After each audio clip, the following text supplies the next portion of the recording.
Mœurs et pratiques des démons, chapitre 24. Les phénomènes que nous appelons démoniaques sont formellement admis et attestés par une école de savants qui refusent de croire aux démons. L'évidence des faits extranaturels a mis au pied du mur toute une école de gens, plus ou moins graves mais élevés, blanchis dans l'habitude de se rire du démon, et bravement déterminés à ne jamais y croire. Peut-être parce que la croyance au démon assujettit un esprit logique à toutes les lois de l'Église. Il se rencontre au milieu de cette multitude un nombre assez considérable d'hommes de grande valeur, dans diverses branches des connaissances humaines, et plusieurs d'entre eux ont su conquérir dans le monde une réputation morale que je me reprocherais de ne point honorer. Et je ne les plains de leurs dangereuses erreurs, contre laquelle je milite, et j'espère ne m'écarter jamais des égards que je dois à leur personne.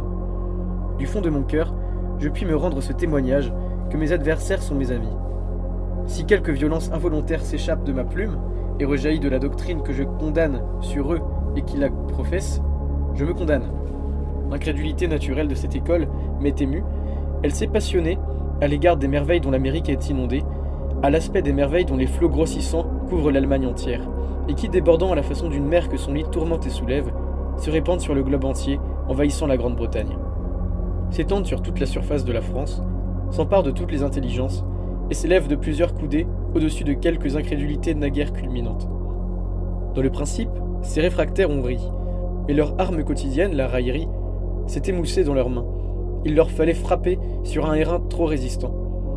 La foule qui avait vécu dans l'habitude d'applaudir à la parole de leurs plus hardis champions s'est tout à coup vertement retournée contre eux. Elle a refoulé le sarcasme sur leurs lèvres. Elle les a sommés de voir. Ils ont vu. Elle leur a dit « Il faut que vous écoutiez avec nous, et devant nous. » Écoutant, ils ont entendu. La négation, dont ils avaient fait un abus fatigant, n'étant plus admissible, ils ont cessé de nier les prestiges dont ils avaient naguère encore triomphalement établi l'impossibilité. Bien plus, et que ne peut opérer une conversion radicale, ils sont devenus les narrateurs, les historiographes de ces faits impossibles. Ils les ont appuyés de leurs plus vigoureux témoignages. Qui donc osera les contester désormais? Non, plus ne nous est besoin ni de l'autorité des Saintes Écritures, ni de la parole des pères de l'Église et des théologiens, ni de l'orgueilleux témoignage des professeurs de l'art magique, pour faire sortir de ce formidable concert la démonstration de phénomènes que la routine de nos préjugés semble encore, je le confesse, rendre monstrueux de ridicule et repoussant d'absurdité. Non, jamais, homme inspiré de Dieu, jamais sorcier, jamais vieille femme au chef branlant et édenté, ne nous ont rien raconté de plus irritant pour nos préjugés, de plus blessant pour le sens commun des incrédules, que les faits mêmes dont le récit et l'affirmation viennent aujourd'hui, de la bouche de ces incrédules, assiéger et marteler nos oreilles. Sur ce point, qu'il eût été permis il y a quelques mois de considérer comme décisif l'incrédulité succombe, elle est vaincue, et c'est là que le danger commence.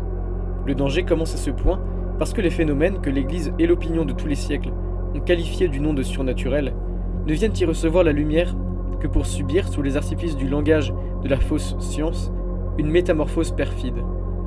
La nouvelle école d'incrédulité religieuse se ravise et ne dit plus à ces phénomènes « évanouissez-vous », vision décevante. « Arrière, vous êtes un jeu de l'imagination, vous êtes néant ». Elle se retourne, fait volte-face et s'écrie « Nous avons fait fausse route. Nous avions refusé de vous accueillir parce que l'humaine imbécilité nous vous donnait pour générateur des intelligences différentes de celles de l'homme, des forces étrangères à celles de la nature. Mais aujourd'hui, que votre origine nous est révélée par l'observation, nous voulons être plus empressés à saluer votre existence. Vous êtes à nous, vous provenez de nous, vous êtes le produit de notre domaine, et le fruit même de nos entrailles. L'homme et la nature vous engendrent. Tout vient, tout sort, tout protège de nous. Rien n'est néant, si ce n'est cet esprit, ange et démon, que les religions et les superstitions appelaient vos auteurs et vos causes. Les religions ont menti. Ces esprits leur servaient de base, et leur base était une fable. Nous allons le démontrer tout à l'heure. Qui sera désormais assez simple pour courir abriter sa foi dans cet édifice de fiction? Le plan de campagne de l'incrédulité vaincue par les faits, c'est donc celui-ci. Reconnaître l'existence et la persistance des phénomènes que nous appelons surnaturels. L'évidence le veut, elle y condamne. Il faut donc tout aussitôt construire à ces phénomènes une explication, c'est-à-dire les torturer, les dénaturer. L'opération se réduit en définitive à supprimer tout être et toute action placée entre l'intelligence humaine et celle de Dieu. La logique fait bientôt aboutir ce mouvement de la raison à nier Dieu lui-même au profit de l'orgueil humain. C'est là ce que nous saisirons un peu plus tard. Il ne reste plus alors, sur cette table rase, qu'un seul Dieu. C'est l'homme. C'est le tout complet de l'humanité. La religion des esprits, appelée à renverser toute religion, si ce n'est le catholicisme, doit donc s'abîmer elle-même dans son triomphe. Elle doit aboutir à ce point final, et cette dernière évolution est le chef-d'œuvre de son auteur. L'esprit de malice et de ténèbres, le grand chasseur des âmes, fera nier Dieu, les anges et les démons, pour entraîner le genre humain dans le gouffre où l'éternité des tortures est celle de son règne. Prêtons une oreille attentive à ces dangereux explorateurs, dont la science et le talent me glacent quelquefois d'épouvante, parce qu'ils seront inévitables l'écueil des présomptueux et des faibles. Lorsque le cœur n'aura point pour boulevard une foi vraiment inexpugnable, lorsque la science dégagée du travail des passions n'éclairera point de purs rayons de sa lumière la raison de l'homme, lorsque la vaine curiosité de l'orgueil ou de la frivolité l'emporteront sur la prudence et l'humilité chrétienne, l'homme sera perdu s'il écoute ses docteurs. Il sera perdu s'il engage avec eux dans le dédale de leur doctrine. Reculons à temps. Ce labyrinthe est dessiné sur les replis de l'immense serpent qui perdit nos premiers pères, et que nos ancêtres ont adoré. Le monde adora le démon sous la forme même du serpent. Il y eut le culte du serpent, comme le culte du soleil, l'ophiolatrie et l'héliolatrie, qui se livrèrent combat et se confondirent en s'embrassant au milieu de la lutte. Nos vieux druides s'appelaient eux-mêmes les serpents. Voir mon livre tout récemment publié, Dieu et les dieux, ou En voyageur chrétien. Combien est sage l'Église de Dieu, lorsque par la bouche de ses pasteurs, elle nous défend jusqu'à la moindre des pratiques qui engagent une portion quelconque de notre être dans cet épouvantable engrenage. Il s'agit donc de commencer par rapporter, à titre d'échantillon, quelques-uns des faits dont le récit et l'affirmation nous sont transmis de la même bouche de nos explicateurs. Rien ne sera moins étonnant pour nous que ces phénomènes. Rien ne sera plus confirmatif de notre croyance. Rien n'effacera d'une manière plus complète l'apparence de ridicule sous laquelle il était presque parfois difficile de ne point exposer aux yeux du public les récits de théologiens et de sorciers dont j'ai eu le courage d'appuyer et de colorer les pages de cet opuscule. Le système d'explication de ces incrédules suivra leur narration, et sera rapidement suivi de quelques-unes des paroles par lesquelles la foi, aidée de la saine raison, brise les armes du faux raisonnement qui la cherche pour la blesser. L'ouvrage principal, d'où je laisserai sortir les faits et les raisonnements les plus singuliers, a pour titre « Philosophie des agents mystérieux ». Il a pour auteur E.C. Rogers, pour millésime 1853. Et c'est dans la ville de Boston, c'est au cœur des États-Unis, qu'il a vu le jour.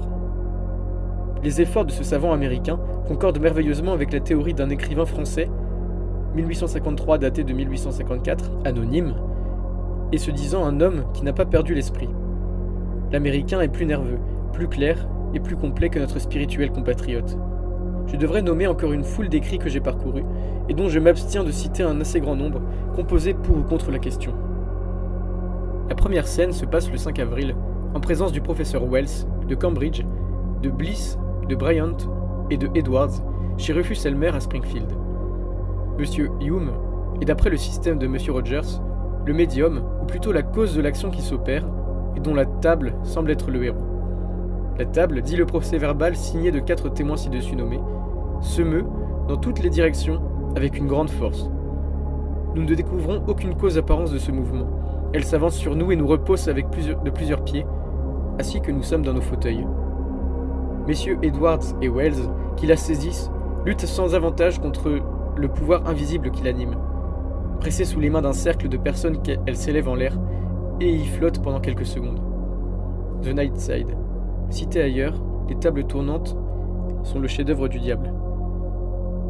Je veux nommer au milieu de ce fatras d'ouvrages bons ou mauvais une petite brochure très raisonnable, fort bien faite et intitulée « Examen raisonné des prodiges récents d'Europe et d'Amérique » par un philosophe, édité à Paris en 1853.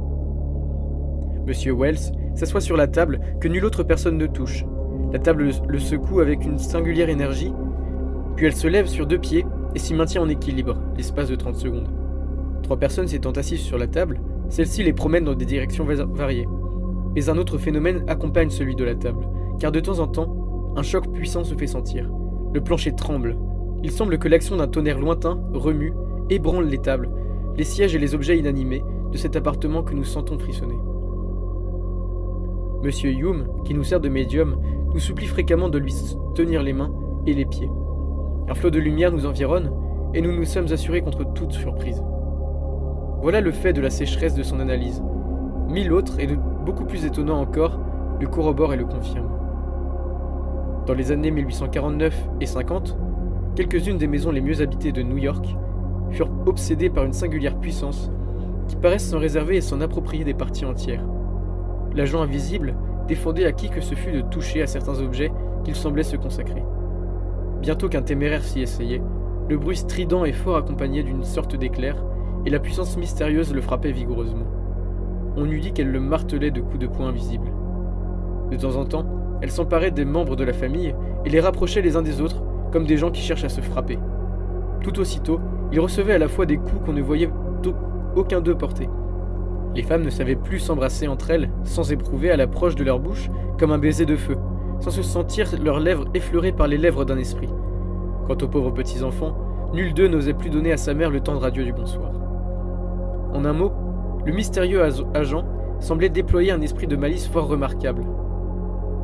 Si par exemple la maîtresse Séan s'exemptait de respecter les règles qu'il y avait établies, si elle s'avisait de transmettre des ordres à ses domestiques au moyen d'un tube métallique communiquant avec les étages inférieurs, elle était sûre de recevoir à la face un coup assez violent pour la faire chanceler, et tout aussitôt un éclair railleur lui caressait le visage.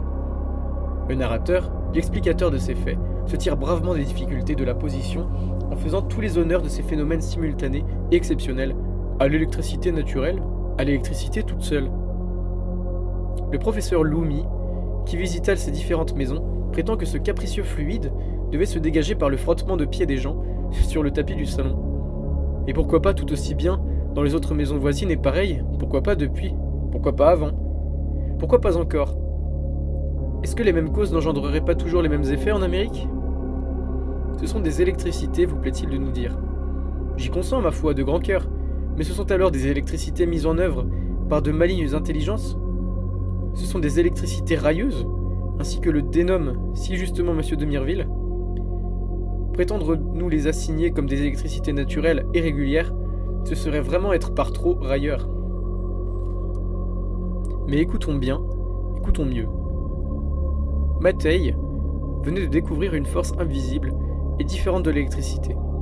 Elle émane du corps et de toute substance résineuse ou vitrée lui sert aussi facilement de conducteur que le métal.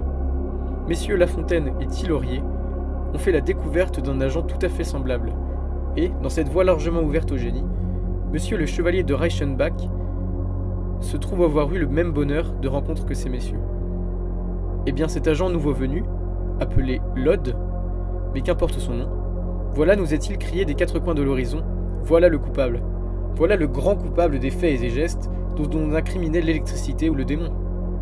Le voilà.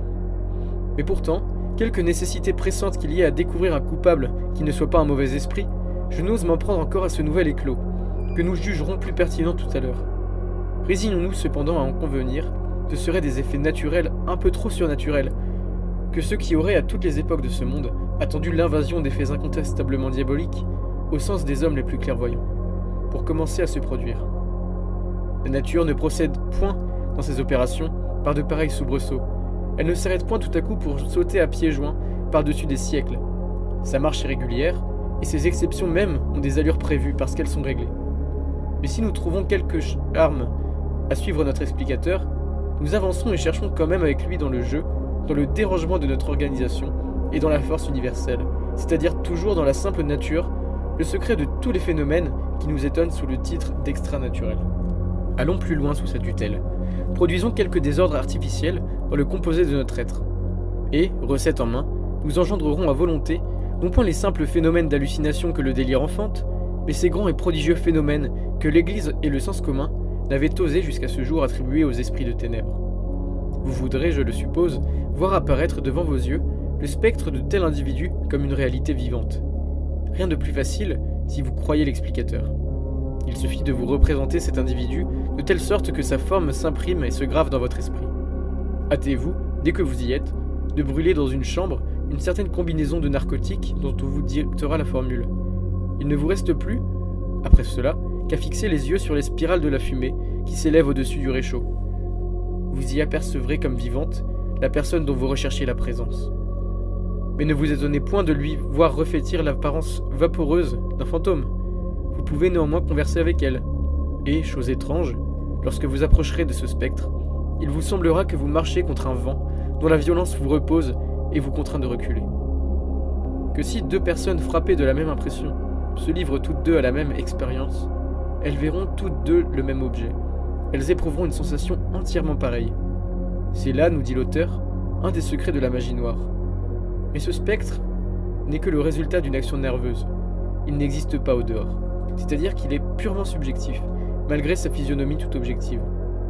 En vérité, ces pures et simples visions ne sont point rares, et nous y croyons plus facilement qu'à tout autre, lorsque le fantôme ne se manifeste pas au même instant, sous une forme identiquement pareille, à deux ou à plusieurs personnes réunies. Nous avons assez quel monde vivant et fantastique l'imagination peut créer et susciter dans un cerveau qui se trouble. Mais nous ne pouvons ignorer non plus les secours que la magie et que la témérité, sacrilège, savent tirer des fumigations, ou de l'usage de certains composés dans les pratiques divinatoires. Cette fumée, ces émanations rappellent les usages de maints temples païens, où elles s'élevaient accompagnées de formules sacramentelles. Et l'histoire a constaté que les démons y rendaient des oracles. Or, tout à coup, et partout, ces oracles fort étonnants devinrent et restèrent muets en présence de quelques chrétiens qui leur portaient défi. À cette époque de ferveur, la simple présence d'un chrétien tuait donc l'infinie puissance de l'imagination chez les idolâtres. Plutarque, ainsi que le rapporte lui-même notre intrépide explicateur, affirme que la pitié de Delphes, que ses réponses, quoique soumises au plus sévère examen, n'ont jamais été trouvées fausses ou incorrectes. Au contraire, vous dit-il, et les vérifications qu'on en a faites sont remplies de temples de dons qui affluaient de tous les points de la Grèce et de l'étranger. Eh bien, Plutarque est-il dans le vrai? Vous paraissez le croire, et je suis assez d'humeur à vous l'accorder. Mais pour vous, l'art de la divination dépend d'une fumée dont les poumons s'enivrent. Ou bien, et vous le soutenez d'ailleurs, il naît d'une composition, c'est-à-dire d'une pilule ou d'une potion, que l'organisme absorbe et qui l'exalte. Fort bien, vraiment. Un breuvage fait un prophète, et le don de voir n'est plus que le résultat d'une folie. Dieu, qui pourtant ne livre point sans motif ses secrets, cesse d'être le maître de l'avenir. Vous ne lui arrachez des mains, vous les mettez au pillage, ou plutôt l'avenir traîne à terre ici-bas, renfermé comme le métal dans je ne sais quel minerai, dans je ne sais quel ingrédient. Un pharmacien l'y ramasse, il le manipule, vous avalez ce spécifique, et dans votre estomac, il le digère, au miracle, la vérité sort d'une drogue. Il faut désormais qu'un catholique ait bien du front s'il ose vous appeler incrédule. Mais revenons, par le plus court, aux pitiés du temple de Delphes. Ne sont-elles pas de ces filles que l'Écriture nous dit être possédées par un esprit de Python? Qu'est-ce donc, s'il vous plaît, qu'un esprit de Python? C'est un démon, nous dit l'Église. Il est vrai que les chrétiens seuls ont l'habitude de la croire. N'ayant pour nous que l'Église et la raison ce nous semble, laissons le reste à qui veut le prendre et courons choisir d'autres exemples. La maison où réside le père de Madame H, la fameuse voyante de Prévost, dit le docteur Kerner, fait partie d'une ancienne cathédrale, depuis longtemps une suite de locataires. L'un après l'autre y entendraient des bruits inexplicables. C'étaient des coups frappés sur les murailles et sur le fût des tonneaux de la cave. C'était une série de notes musicales, ou bien une pluie, une grêle de gravier venait s'abattre sur le sol, et de temps à autre on rencontrait dans l'intérieur le spectre ambulant d'une femme. Dans la chambre de Samuel le Repère, l'oreille était assez fréquemment surprise par le bruit de personnes allant et venant. D'autres fois elle était agacée par je ne sais quel tintement de verre. Molestée par un animal inconnu qui venait sans façon s'asseoir sur ses épaules ou s'accroupir sur son pied, le pauvre homme, le père de la voyante, cette fille qui naturellement était un ange de douceur et de bonté, finit par déserter cette chambre maudite. Mais jour et nuit, l'escalier retentissait d'un bruit de pas marqué par des êtres invisibles. Les coups pleuvaient sur la muraille et fatiguaient la cave. Vous arrivait-il de sortir? Vous vous disiez en interrogeant les sons: « Oh, les coups partent à coup sûr de l'intérieur !» Et si vous rentriez, c'était pour jurer vos grands dieux qu'ils ne pouvaient produire que du dehors. Avec quelque surcroît de précaution, avec quelque art de la défiance et la peur s'ingéniasse à clôturer la porte de la cuisine, eût-on poussé la prévision jusqu'à la lier avec des cordes. Le lendemain matin, elle se trouvait ouverte. On se précipitait afin de surprendre son moteur, aussitôt qu'on l'entendait se fermer ou s'ouvrir. Mais tout empressement restait inutile. L'œil, au milieu de ces évolutions, ne pouvait saisir aucun agent visible. Quelqu'un cependant fendait du bois dans la maison. Quelqu'un frappait sur les différentes pièces de la vaisselle. Quelqu'un les faisait pétiller et craquer les fagots. qui semblait s'embrasser sur l'âtre du four et le préparer à ses fonctions. Mais si vivement qu'on se hâtait pour faire usage de ses yeux, ce quelqu'un n'était plus personne. En un mot, ces bruits n'affectaient point uniquement l'oreille des habitants de la maison, mais les gens du dehors s'arrêtaient étonnés de les entendre. Et pour surcroît de merveilleux, dans l'intérieur, à tout bout de champ, le premier venu se heurtait à la femme fantôme. Avant de recevoir des mains de l'école d'incrédules que nous étudions l'explication de ces phénomènes, qu'elle nous atteste, quittons le docteur Kerner et recueillons-nous de la bouche de ses adversaires d'un nouveau genre, l'un des étranges et nombreux épisodes du moulin de Willington. De jeunes filles ignoraient que cette fatale habitation fut hantée par des esprits. Elles venaient donc paisiblement de s'y établir, mais de prime abord, elles furent surprises par des bruits qui leur donnèrent lieu de croire à une invasion de malfaiteurs. Bientôt, cependant, elles se rassurèrent, après avoir constaté par leurs recherches que nul vivant n'avait ouvert ou forcé les clôtures. Et ce fut là leur première journée. Une autre fois, et de nuit, leur lit violemment agité leur interdit le sommeil. Leurs rideaux furent secoués, puis soudainement relevés, comme avec une corde. Et la nuit d'après, ces rideaux ayant été retirés, la chambre éclairée par une faible lueur, leur permit de discerner une substance vaporeuse et de couleur grise, tirant sur le bleu, qui parut sortir de la muraille, vers le côté de la tête du lit. Cette vapeur, traversant le bois de leur couche et se montrant sous forme humaine, s'arrêta, se pencha sur elle. On frissonnerait à moins. Que leur voulait-elle donc? C'était une femme dont le corps entrait dans les appartements et en sortait porte close. Et le visage de cette femme était sans yeux. Elles le virent et le virent distinctement. D'autres fois, il est vrai, le spectre visiteur apparaissait avec la configuration d'un homme, mais encore cet homme se présentait invariablement sans tête. À plusieurs reprises, on avait clairement vu ce même fantôme imprégné de lumière, comme suspendu et semblant faire une pause au-dessus du puits de la maison. Cependant, ces apparitions étranges et leurs molestations qui les accompagnaient avaient cours depuis fort longtemps déjà, mais d'une manière intermittente, et quelquefois d'assez longs intervalles les séparaient. Guidé par les anciennes chroniques du voisinage, le propriétaire de la maison, M. Procter, se mit sur la voie des enquêtes et finit par découvrir un vieux registre. Plusieurs de ces faits sont la confirmation du livre Loca Infesta du fameux théologien Thierry. Il était consigné sur les pages de cet intéressant volume que 200 ans auparavant, les mêmes phénomènes avaient répandu la même épouvante dans une vieille masure construite sur le même emplacement que le moulin. Voici donc une série de faits bien formellement énoncés, bien franchement admis et formulés par des auteurs dont la croyance est en dehors de celle que des prêtres enseignent, par des savants qui s'attachent à suivre invariablement le contre-pied de la foi catholique, et des magiciens. Mais parmi cette myriade de phénomènes de même nature qui m'environnent, qui me pressent, qui m'assiègent, et qui de la part de tous les constructeurs et architectes de systèmes imaginables, viennent m'importuner pour que je leur accorde un petit coin de place dans mon livre, il en est quelques-uns auxquels encore mes pages donneront l'hospitalité, afin que je m'enregistre les prétendues explications qui leur décernent le droit de citer dans l'empire des faits purement humains et naturels. Prêtons encore une oreille attentive. Un personnage, à qui sa position imposait le devoir de donner l'exemple de solide vertu, menait une vie tant soit peu mondaine et dissipée, à chaque jour son âme allait s'éloignant de Dieu. Un soir, rentrant à son heure accoutumée, il se dirige vers son escalier, et jetant les yeux du côté de sa chambre à coucher, il tressaille de surprise en y apercevant la lumière de plusieurs flambeaux. D'une voix mécontente, il appelle son domestique, et lui reproche son imprudence. Jamais on ne nous a convaincus, n'est-ce pas, qu'il est possible que le feu prenne à une maison? Eh bien, puisque vous y tenez, c'est bon, continuez et n'oubliez plus dorénavant d'allumer comme ce soir en mon absence. En votre absence, monsieur? Mais que monsieur veut-il dire? Monsieur n'est-il point rentré devant moi tout à l'heure? Monsieur n'est-il pas, il y a qu'un instant, rentré dans sa chambre? Ne l'y ai-je pas suivi pour allumer? Ne lui ai-je point parlé et ne pouvant obtenir un mot de sa réponse de monsieur, ne suis-je point redescendu tout étonné? Monsieur sans doute est préoccupé, je pense qu'il oublie. Mon personnage, cependant, sent s'échapper le peu de patience dont il dispose. D'une main vive, il ouvre sa porte, et de même, ses yeux vont droit à son fauteuil. Oh, surprise nouvelle, quelqu'un l'occupe, et c'est lui. Il se voit, il se contemple, il reconnaît de la manière la plus distincte un autre lui-même, gravement assis à sa place. Que dire et que faire? Cependant, le taciturne fantôme dont la physionomie, le costume et l'allure ont trompé le domestique, qui l'a pris pour son maître.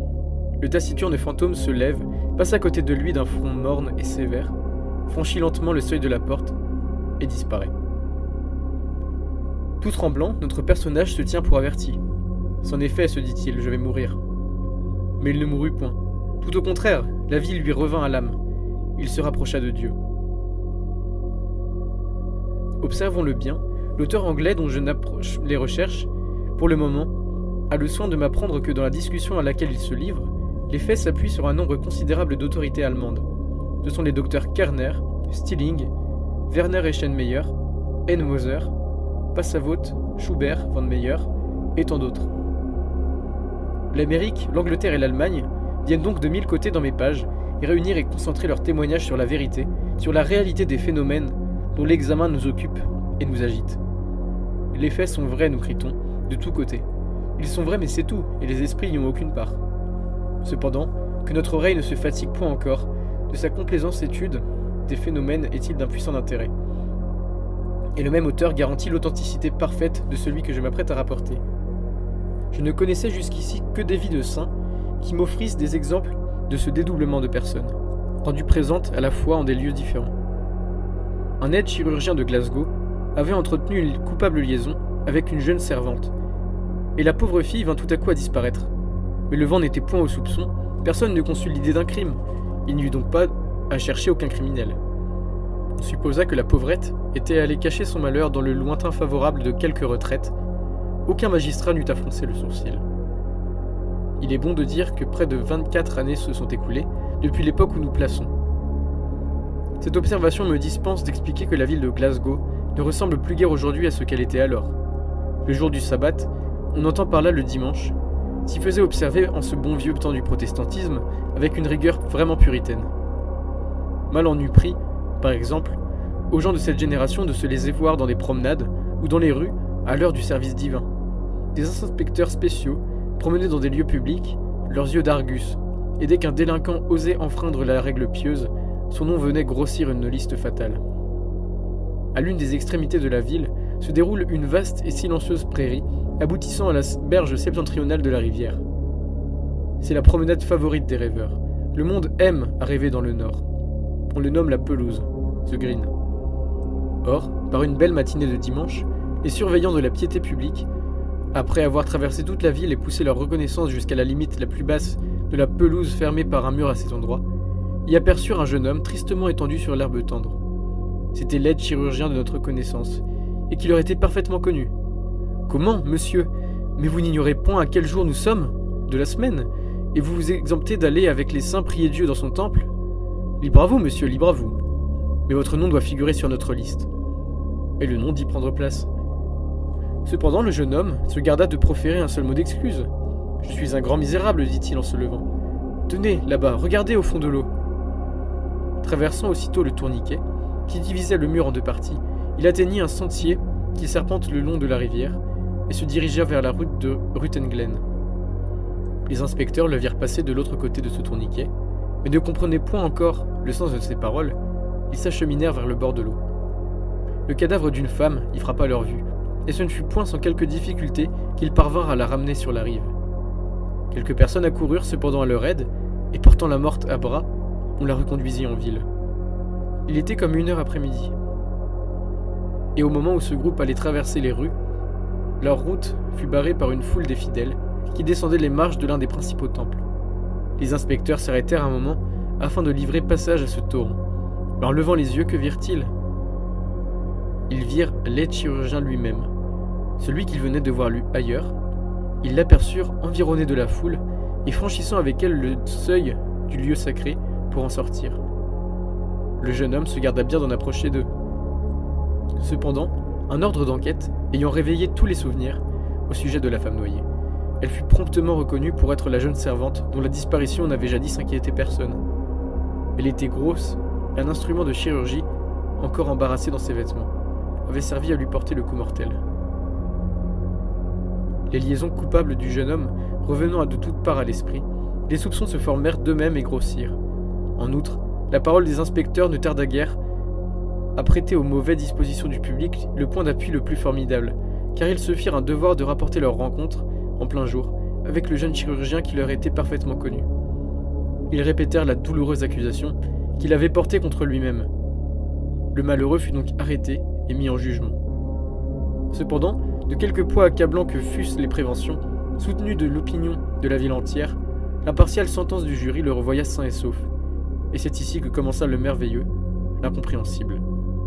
Écoutons bien, l'enquête venait de démontrer, par de victorieux témoignages, qu'au moment où les inspecteurs conversaient avec l'aide-chirurgien sur la pelouse, il était présent ailleurs. Des preuves de telle nature, qu'elles dissipaient jusqu'à la possibilité du doute, constatèrent que depuis le commencement du service religieux jusqu'à la fin, l'accusé n'avait cessé de figurer, à la vue de l'assemblée tout entière, au beau milieu du temple. Il fut donc acquitté. Je le répète, mais l'énigme de sa double présence resta sans solution, et fut une cause d'émerveillement universel. Glasgow ne se l'est point encore expliqué. Mœurs et pratiques des démons, chapitre 25. Explication des incrédules de la nouvelle école.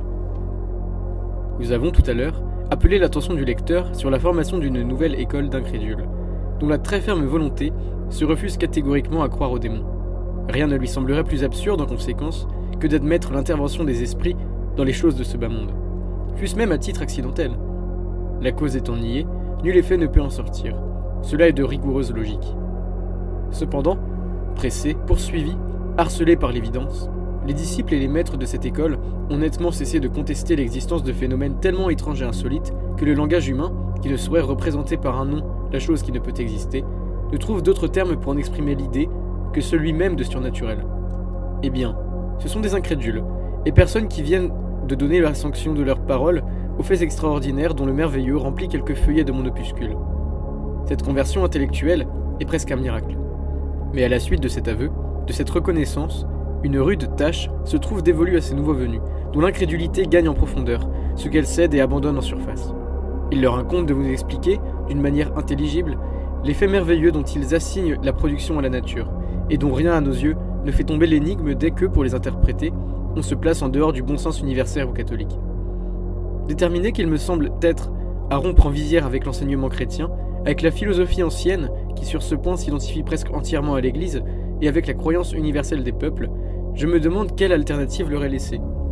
La voici.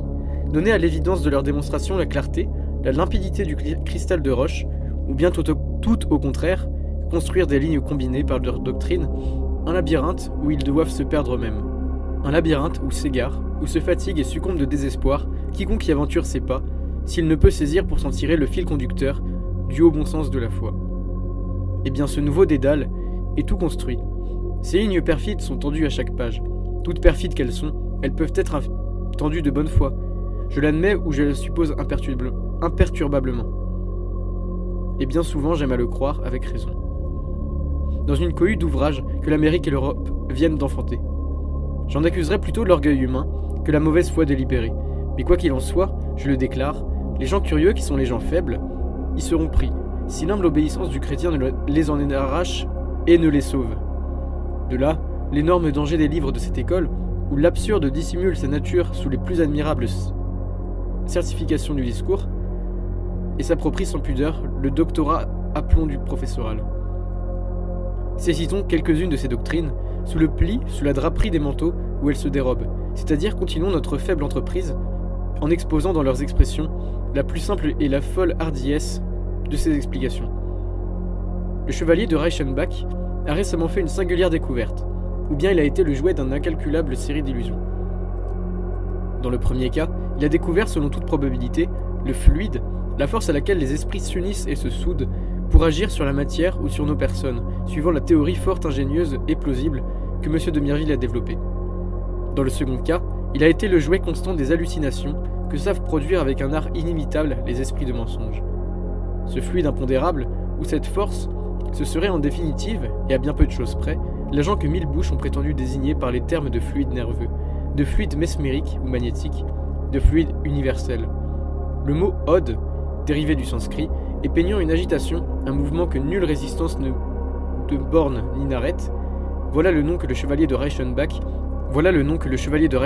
a choisi pour qualifier ce merveilleux agent. Nul terme ne s'adapte à la théorie avec plus de justesse, car l'ode, je le répète, pénètre toutes les substances. Il ne s'accumule nulle part, il ne se condense en aucun corps. Aucun ne peut l'isoler ou l'arrêter.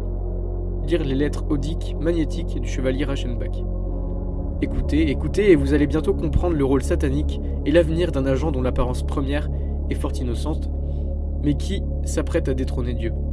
Lod, dit le magnétiste Kahanieh, est l'esprit Dieu, l'esprit universel, l'éther, le fluide électrique et magnétique, le fluide de vie. Il est comme la modification d'une substance unique, qui est la lumière divine, le souffle de l'éternel. Il est une substance dont l'objectivité paraît être modifiée par les groupes qu'elle forme et qu'elle anime. Il est comme l'âme substantielle du monde, rendue quelquefois sensible à l'œil nu. Extrait des lettres odiques de Kahanieh. D'après le chevalier de Reichenbach, tout ce qui existe à nos yeux, d'objets matériels, ne serait en définitive qu'un composé de cet ode lumineux, et toute la matière, en un mot, ne serait que lumière. Si la nature avait bien voulu nous octroyer un sens pour discerner l'ode, nous nous trouverions placés à un degré moins humble dans l'échelle de la science, et conséquemment dans l'échelle des êtres. L'illusion et la réalité se dévoileraient à nous dès le premier de nos regards. Devenus aussi pénétrants que pénétrables, nous verrions, nous lirions, nous plongerions avec facilité dans le cœur les uns des autres. Notre pensée offrirait une transparence inaltérable. Pour moi, je veux me le demander, une fois encore, cette force dont on me parle existe-t-elle, quoique sans posséder l'incommensurable puissance dont on la revêt? Dieu a-t-il voulu, Dieu a-t-il permis qu'un Prométhée moderne en fît la découverte? Ou qu'il eût cru la ravir au ciel tandis qu'il la recevrait comme un don maudit, comme un juste châtiment de sa témérité? Dieu a-t-il condamné cet homme, en l'aveuglant à saluer en elle la cause génératrice et universelle des phénomènes dont elle n'est que le pur instrument, mis au service des esprits qui s'en emparent pour exercer leur action? Malgré ce que j'ai lu, malgré ce que j'ai vu, je l'ignore d'une complète ignorance. Ce que je sais, c'est que pour le moment, peu nous importe la certitude mathématique sur cette question. Contentons-nous d'examiner la toute-puissance que les incrédules prétendent donner à cet agent, en lui attribuant au-delà du rôle que l'Église assigne aux esprits bons ou mauvais, cette toute-puissance qu'il est impossible de lui décerner sans fléchir le genou devant l'absurde. Le chevalier de Reichenbach dit l'un de nos plus dogmatiques incrédules, M. Rogers, nous apprend que toute action chimique, que certaines substances, dégagent un agent de nouvelle forme qu'il appelle l'ode, ou fluide odyle. Cette substance produit le phénomène de la lumière. Elle agit sur le système nerveux, elle établit des relations sympathiques non seulement d'organisme à organisme, mais encore entre l'organisme humain et le monde inorganique. Certaines constitutions y sont plus impressionnantes que d'autres, et quelques-unes le sont dès leur naissance. Ces forces mystérieuses se dégagent d'une certaine localité, qui sont pour nous les loca infesta du fameux théologien Tiré, auteur que ces incrédules doivent trouver parfaitement vrai ou vraisemblable dans sa partie anecdotique, et il ne leur est permis, à leur point de vue, d'en contester que l'explication chrétienne. Cette force mystérieuse se dégage de certaines localités avec une action toute particulière. Elle n'agit d'une manière intense que chez les personnes sensitives, nous voulons dire celles qu'affecte un certain état nerveux, celles que prédispose un état irrégulier des fonctions vitales. Les personnes placées dans de telles conditions réagissent sur ce fluide à l'aide du même fluide ou de la même force, qui se dégage de leur centre nerveux. C'est alors, et par ce moyen, nous dit l'école de M. Rogers, qui nous permettra la plus robuste incrédulité pour ces explications. C'est alors, et par ce moyen, que nous voyons les sensitifs produire naturellement les phénomènes que la religion attribue à l'ordre surnaturel le plus élevé. L'ode part comme un trait de leur cerveau. L'ode s'échappe de leurs nerfs sur des ailes de feu. Il vole et fend l'espace. Ils font sur l'ode du cerveau d'autrui. Il s'y unit et s'y soude. À partir de ce moment, s'il est le plus fort, l'âme d'autrui lui appartient. Il la domine. Il l'assujettit magnétiquement ou magiquement. Il la contraint à voir ce qu'il a souhaité qu'elle vît. Il l'oblige à vaincre ses propres répugnances, pour vouloir ce qu'il veut, pour n'avoir que de tenir d'autres discours que ceux dont il dicte les paroles et toutes les volontés. L'ode du cerveau vainqueur les impose, sans avoir lui-même d'autres peines à se donner que celle de les penser. J'analyse cette anecdote parce qu'elle est beaucoup trop longue, et j'engage les personnes qui étudient ce sujet à lire dans l'originel de Rogers. Elle peut servir d'exemple. Une veuve, après avoir vécu dans la pratique des vertus de son état, fut recherchée par un médecin. Elle le refusa. Celui-ci parvint cependant à lui faire prendre des filtres et des composés magiques, dans le dessein de contraindre la malheureuse femme à l'aimer. Le résultat fut une altération singulière dans l'état de cette veuve. Tous les remèdes imaginables ayant été vainement essayés pour la guérir, plusieurs médecins habiles, clever en anglais, se réunissent en consultation.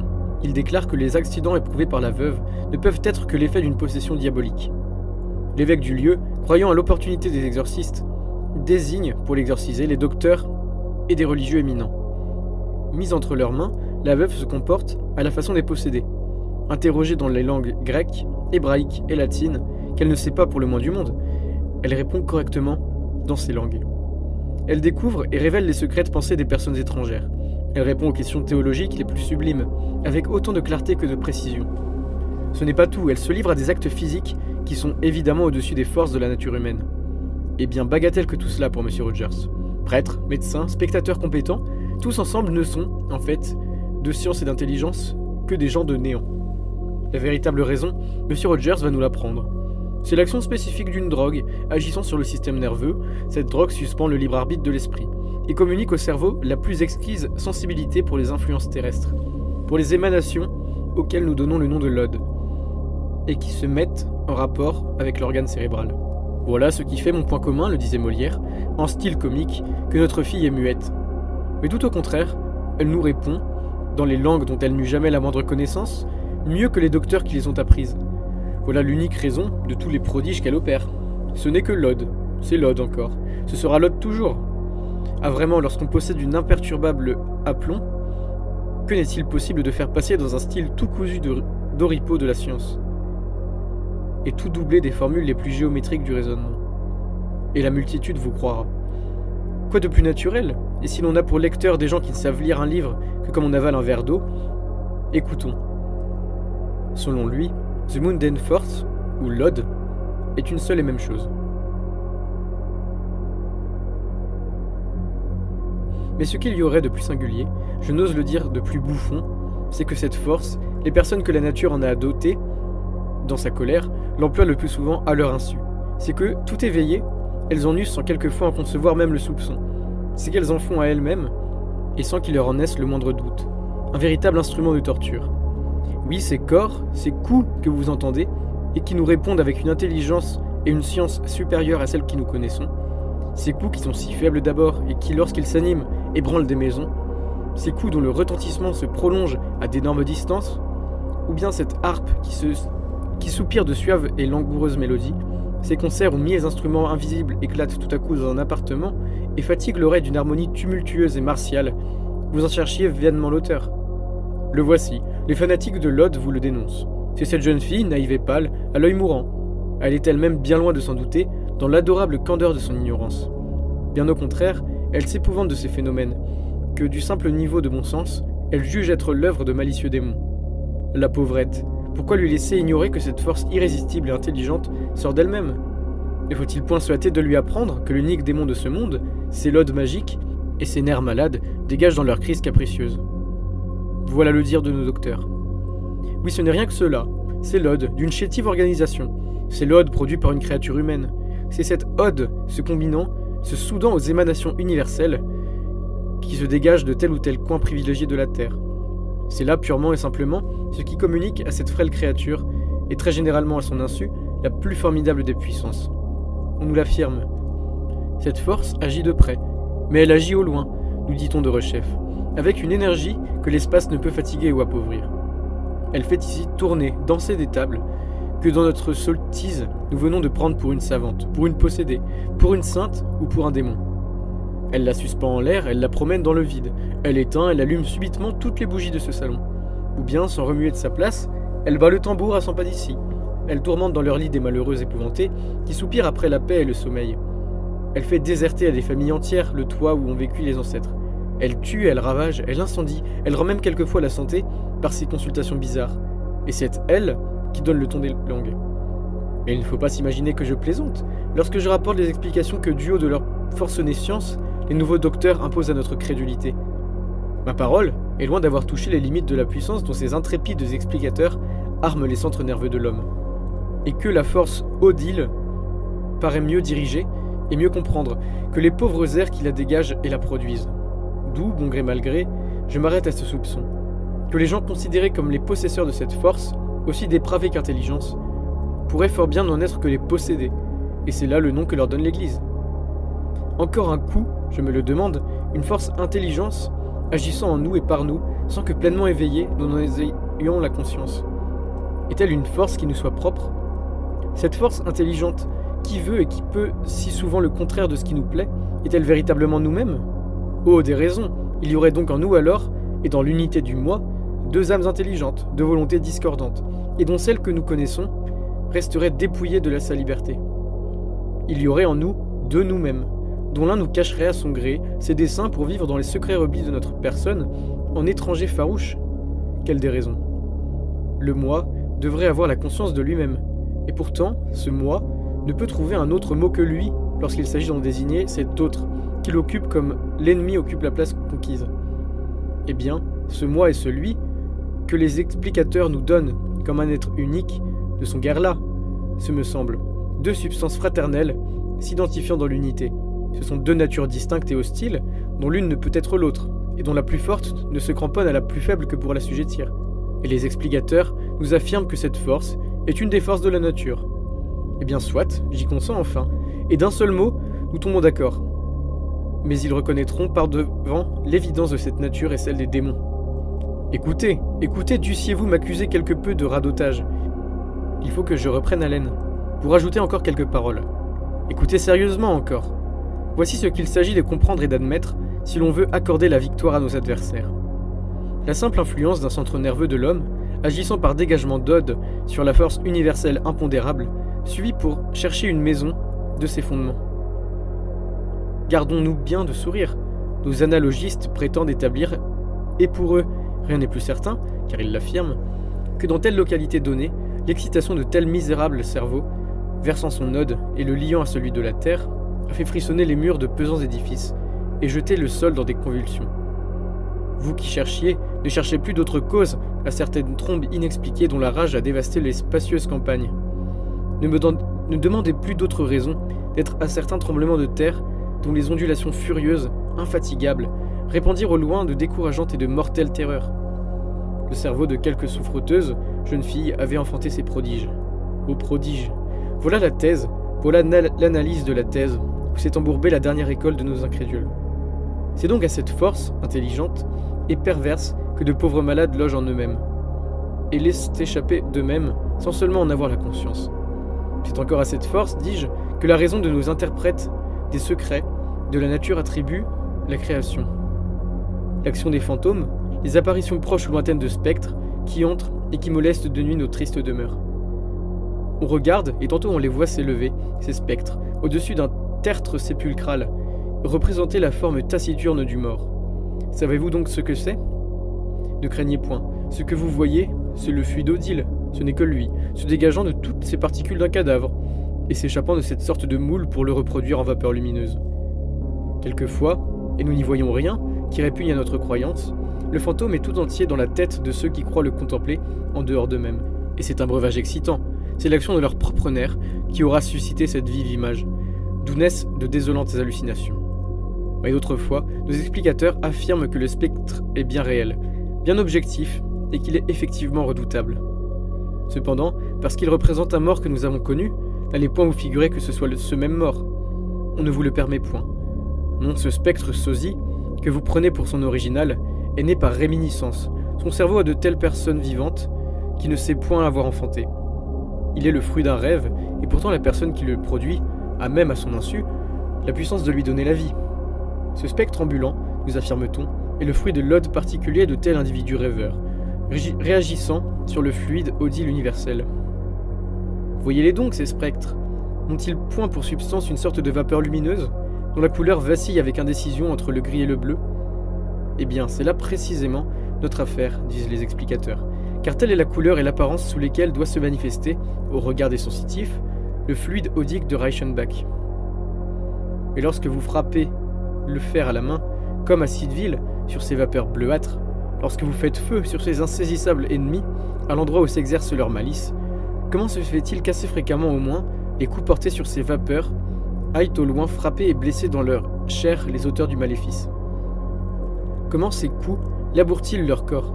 Comment les traversent-ils, et précisément à l'endroit où des yeux qui aperçoivent leurs fantômes prétendent que des coups viennent de les atteindre?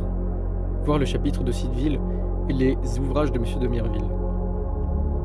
J'ai trop de réserve pour poser ces indiscrètes questions à nos explicateurs. Ce que je redis, ce que je répète, c'est que rien n'est moins surprenant, rien n'est mieux reconnu par ces hommes qui refusent de croire au bon et au mauvais esprit, que la réalité de ces apparitions. Eux-mêmes prennent soin de nous signaler, parmi les variétés du genre fantôme, les spectres de ces morts, qui à l'heure au moment bien authentiquement constaté, où la vie s'échappe de leur corps, se manifestent et font voir à d'énormes distances. C'est un ami, disent-ils, c'est un père, c'est une femme chérie, à laquelle ces morts semblent adresser en personne de derniers et lugubres adieux. Et pour nos incrédules, l'explication de ce phénomène est bien simple.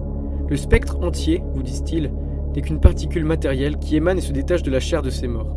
Et toute particule d'un être le contient en germe tout entier. Toute particule en est la miniature. À l'heure de sa mort, un effort violent et suprême cueille et lance cet atome subtil vers la personne qui lui désigne. L'énergique sympathie du mourant. L'atome fluidique part, il fait rapide et bon voyage. Il arrive plus prompt que la flèche, à son but. Et la force nerveuse de la personne, que le mourant tient à visiter, doit alors se charger du reste de la tâche, et compléter l'opération. Ne riez point, si cela vous est possible, en entendant répéter que la besogne du mourant est accomplie. Lorsque vous visant dans sa pensée dernière, il a lancé vers vous son atome miniature. Mais un prodige a entraîné un autre, car le cerveau qui reçoit la miniature spectrale doit tout aussitôt se transformer en microscope savant pour l'accueillir. Et de grâce, comment en serait-il d'autre sorte, s'il est juste d'ajouter quelques crédits au terme de nos explicateurs?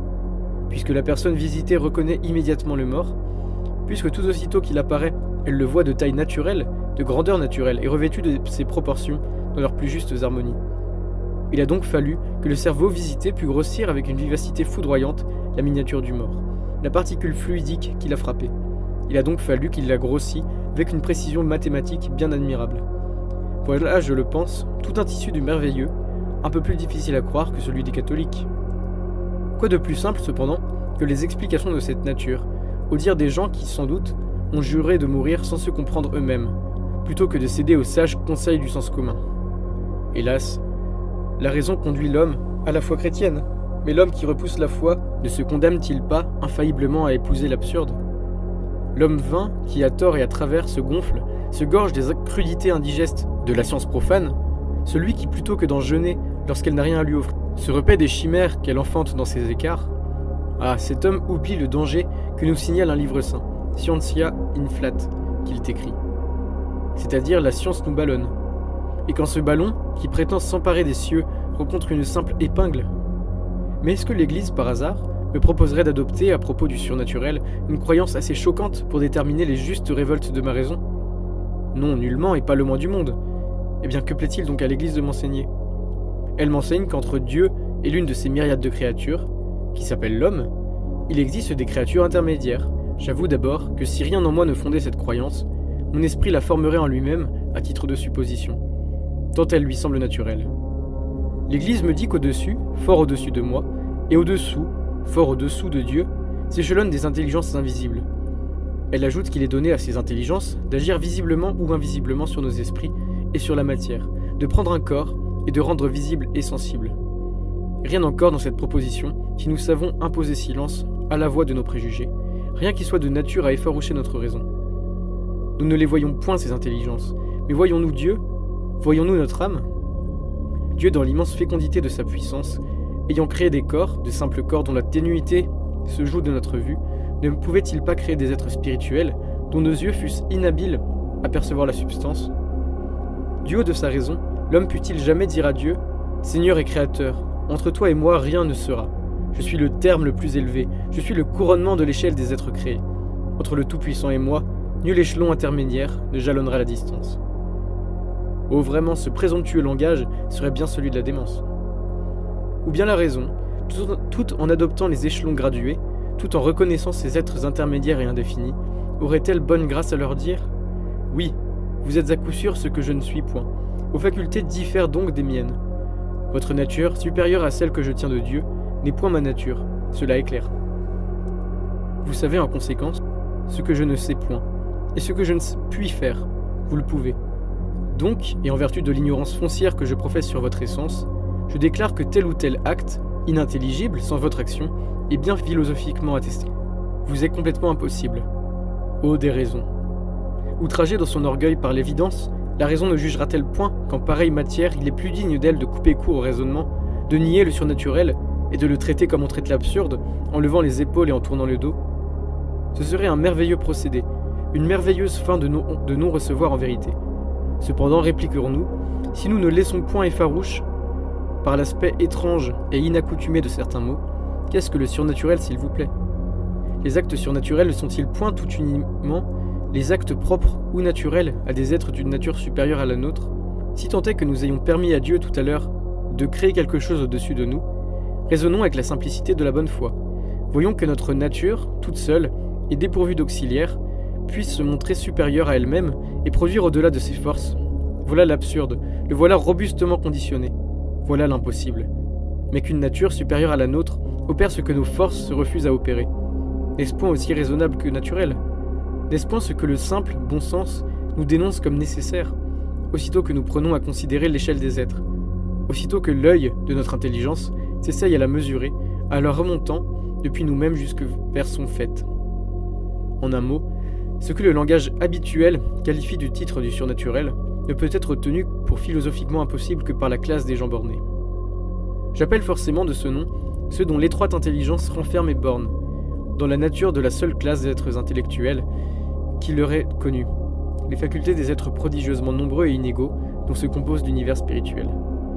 Pour ces myopes, en vérité, je le disais tantôt, l'univers tout entier est l'homme. C'est l'homme qui par conséquent devient Dieu. Fuyons à temps les absurdités de ce panthéisme. Ma raison ne se trouve à l'aise qu'en se réfugiant dans ces paroles de l'Église. Credo in unum Deum, patrem omnipotentem, factorem celi et terre, visibilium et invisibilium. La paix, la lumière et la vérité sont là. J'y suis et j'y demeure. Cependant, résumons en quelques paroles et reconnaissons que si la vérité se tient du côté de nos adversaires, l'homme aurait été jusqu'ici le jouet de ses sens. Ce sens, depuis le commencement du monde, n'aurait cessé de se livrer à d'indicibles erreurs. Ce que plusieurs hommes réunis et de bon sens observaient et voyaient, ce qu'ils entendaient, ils le voyaient ou l'entendaient mal. Ce qu'ils faisaient et ce qu'ils ne faisaient point, ils n'en avaient assez souvent ni la moindre conscience ni le soupçon. Oh, s'il en est ainsi, il faut aboutir à de telles conclusions. Que penser et que dire? Quiconque s'est exercé dans la science du raisonnement ne s'écriera-t-il point, du fond de son âme, que parmi les moyens départis à l'homme pour enchaîner toutes les lois sous les lois de l'évidence, nous devons effacer le plus familier de tous, et celui de nos adversaires doivent considérer comme le plus naturel, le rapport des sens. Nos plus constants, nos plus perfides ennemis, les menteurs des menteurs, ce seraient les sens que Dieu nous a donnés pour nous mettre en rapport avec ce monde. Il faudrait donc, comme conséquence de cette découverte philosophique et antirationnelle, il faudrait rayer du livre de la philosophie les faits et les sciences qui prirent incontestablement, jusqu'à nos jours, leur point d'appui sur le témoignage humain. Que nous resterait-il à croire si ce n'est nos incrédules de tout à l'heure? En d'autres termes, une seule chose en ce monde deviendrait certaine, et nous devrions l'accepter chapeau bas, sans qu'un semblant de certitude nous soit offert, jusqu'à ce jour, de son existence et de sa prodigieuse action. Ce serait non seulement l'existence de la substance odile, que sur bonne preuve nous ne répugnerons nullement à proclamer, mais ce serait la toute-puissance de l'Ode. En vérité, je comprends on ne peut mieux ce dont il s'agit. Toujours vaincu, mais toujours indomptable, jusqu'à ce que ces derniers prodiges amènent la fin, le couronnement des siècles, le démon de l'orgueil, et de la révolte ne m'abuse point. Que veut-il? Que faudrait-il encore? Le voici, l'Ode est la toute-puissance, et l'Ode provient de la nature. Cette puissance sort de l'homme et y rentre. Il la puise au réservoir commun, et ce réservoir est la terre. Il se remplit, il s'y soude, il fait corps avec cette force indéfinie, à l'aide de laquelle il fait trembler le sol, ainsi que l'âme agite, ébranle et fait trembler le frêle édifice de son corps. Et ces deux forces semblables, unies et rivées l'une à l'autre, ramées contre les boulets de guerre, je veux dire cette force qui provient à la fois et de l'homme et de ce globe, que serait-elle donc? Écoutez, elle ne serait en définitive, d'après la logique de nos antagonistes, que l'âme de la Terre, l'âme intelligente et qui dans leur système panthéiste serait à l'univers entier ce que l'âme de l'homme est à celle de notre planète, c'est-à-dire une partie proportionnelle d'un seul tout et d'un tout homogène. L'âme de l'univers ne serait donc, en somme, et dernière analyse, que celle de l'humanité, c'est-à-dire encore une matière intelligente, fluidique, impondérable, se prêtant à 1000 variétés de combinaisons et de formes, et sans cesse modifiée par la loi universelle du changement. Elle serait le seul et unique être, le seul et unique Dieu de ce monde. C'est là que se bornent ses prétentions logiques. Et quel être sans dignité, quel être dépravé, quel être mauvais que ce Dieu? Lui seul en effet, sous le nom de l'Ode, dans lequel je résume tous ceux sous l'énigme desquels il se déguise, lui seul, il est l'auteur des phénomènes que les catholiques et la voix des peuples, dans le cours des siècles, ne se fatiguèrent jamais d'attribuer au mauvais esprit. Examinons, portons un œil rapide sur ce Dieu, sur cette force naturelle et intelligente qui sort de nous, disent nos plus dangereux adversaires, et qui n'étant que nous-mêmes, et ne nous répond soit du sein des tables, soit de toute autre partie de la matière, qu'en traduisant à notre insu les pensées de notre esprit. Monsieur de Gasparin a d'ailleurs traité cette question des tables avec une loyauté, une réserve et une droiture de logique parfaite, mais je ne puis admettre ces conclusions parce qu'elles ne sont point encore complètes, n'ayant point jusqu'à ce jour été témoin des faits qu'il démontre que la table exprime. Dans ses réponses, des choses fort étrangères à la pensée des personnes présentes. Il ne raisonne point d'après ces faits. Tôt ou tard, il y arrivera sans doute. Erreur insigne et que, chemin faisant, je veux briser.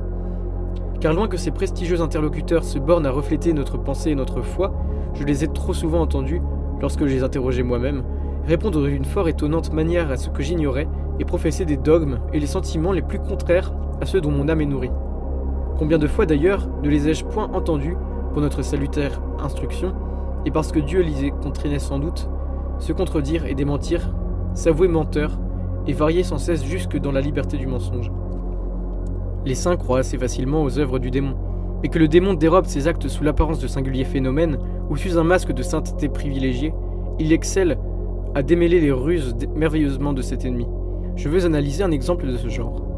Mademoiselle Acari, Barbe Avrio, ou la bienheureuse Marie de l'Incarnation, morte en 1618, et fondatrice des Carmélites, réformées de France, avait reçu dans sa maison Nicole T., une jeune fille dont la réputation de sainteté devenait très grande. Nicole était l'admiration des plus grands savants docteurs, par la manière dont elle expliquait les difficultés de l'écriture sainte. Elle avait des visions, des révélations, des extases, elle prédisait l'avenir et avertissait les moribonds de péchés qu'ils n'avaient point confessés. Un prêtre, ayant préparé une hostie pour la communier, l'hostie disparut, et Nicole dit l'avoir reçue d'un ange. Un jour, étant à côté de la bienheureuse Marie, elle disparut elle-même pendant 1 heure. Lorsqu'elle reparut, étant interrogée, elle dit « Je reviens de Tours et j'y ai rempli telle mission. » De toutes parts, on la consultait, on prêchait la pénitence, elle faisait des processions, on se confessait, on communiait sur sa parole. Mais la bienheureuse Marie et monsieur de Bérulle n'avaient en elle aucune confiance. Le démon sait perdre un peu pour gagner beaucoup, disait la sœur. Les extases et les ravissements peuvent avoir lieu dans une pécheresse. Le démon peut avoir enlevé l'hostie, de même que Dieu lui permit d'enlever le Sauveur jusque sur le sommet du temple de Jérusalem, et le transport à Tours n'excéderait pas sa puissance. Bref, Nicole étant surveillée, fut surprise plusieurs fois en flagrant délit de mensonge. Alors le démon, confus, se retira d'elle avec éclat, ne pouvant plus s'en servir pour tromper autrui. Il n'y eut désormais, en cette fille, que grossièreté et ignorance. Sans apparence de vertu, elle se maria contre le vœu de ses parents et se fit calviniste. Comme on essayait alors de l'engager à calomnier la sœur Marie, elle s'y refusa, reconnaissant sa grande vertu. Elle finit par se convertir entre les mains du père Lingende, célèbre prédicateur jésuite, et l'un de ceux qui attesta ses faits. Voir les autorités dans la vie de la bienheureuse Marie de l'Incarnation, par Jean-Baptiste Boucher, Paris 1800. Et bien quel est donc, après tout, le rôle de cette puissance que la logique proclamerait divine s'il nous fallait réduire en axiomes et admettre comme règle de conduite et de vérité les gratuites hypothèses de nos adversaires? Le rôle de cette puissance, c'est de se livrer à des actes puérils, absurdes ou odieux. Est-ce avec la simple permission de Dieu? Est-ce Dieu qui condamne à se comporter de la sorte les agents par lesquels elle se manifeste, afin de réduire au néant leur instus, et de nous dessiller les yeux sur les bords de l'abîme? Je ne le sais. Le rôle de cette puissance, c'est de bercer et de briser les meubles, c'est de renverser et d'incendier les édifices, c'est de tourmenter les animaux et de torturer les corps, c'est de multiplier sous l'influence de ces téméraires réponses les folies et les suicides. C'est de répandre à pleine main les illusions, les hallucinations, les mensonges. Leur rôle encore, c'est de jeter au sein des familles les divisions, le dégoût, la défiance. C'est de dissoudre le lien de toute morale, c'est de nier le purgatoire, c'est de nier l'enfer, c'est de ranger l'âme du scélérat après sa mort au niveau de l'âme du juste. Écoutez-la, croyez-la donc cette puissance, lorsqu'elle se nomme, lorsqu'elle est réduite à appliquer les noms qui lui conviennent, et qui la marquent au front pour la stigmatiser. Aussitôt que cette parole forcée lui échappe, ces agents ne se donnent-ils point à eux-mêmes, et souvent avec des signes évidents de rage, le nom de mauvais esprit? Je dis que des milliers de démons peuvent affirmer, je dis ce qu'il me fut donné de voir, et cette fois la preuve de la véracité accidentelle des esprits du mal est dans leurs paroles mêmes, qui se plaît à insulter à Jésus-Christ, le Sauveur du monde. Elle est dans cet inépuisable jet de calomnie et de raillerie qu'il dirige contre la doctrine d'où sort la régénération du genre humain. Arrière, arrière donc la toute-puissance de l'Ode, en tant que l'Ode est cette force intelligente et perverse. Car peut-être bien existe-t-elle, et n'est-elle qu'un instrument matériel et naturel dont les esprits savent faire sortir des prodigieux effets. Arrière, ce dieu ignoble, changeant sans cesse, et toujours ridicule ou atroce. Ce dieu fut-il moi-même, ainsi que les explicateurs me l'affirment, je le maudis, la raison le veut et la justice l'exige. Jusqu'ici, dans les lieux où le protestantisme domine, il a détesté cette matière intelligente, ce mystérieux et hypocrite pouvoir, ce dieu à mille faces.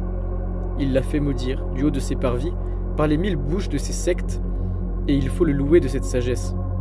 L'exemple ne s'est point fait attendre, et bien nous autres, gens du catholicisme, hésiterions-nous un instant de plus, hésiterions-nous, tous ensemble, à grandir dans l'ineffable toute-puissance de notre unité, l'anathème qui doit repousser les avances de l'ennemi, ou foudroyer ses menaces?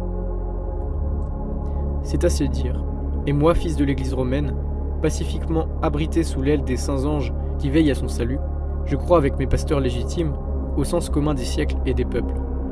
C'est me dispenser de poser dans mon âme les prémices de l'enfer. C'est m'exempter du supplice de croire à des visionnaires qui n'ont d'autre garantie que leur parole à me donner, lorsque pour réformer mon intelligence, ils osent me débiter l'absurde dans son énormité la plus monstrueuse.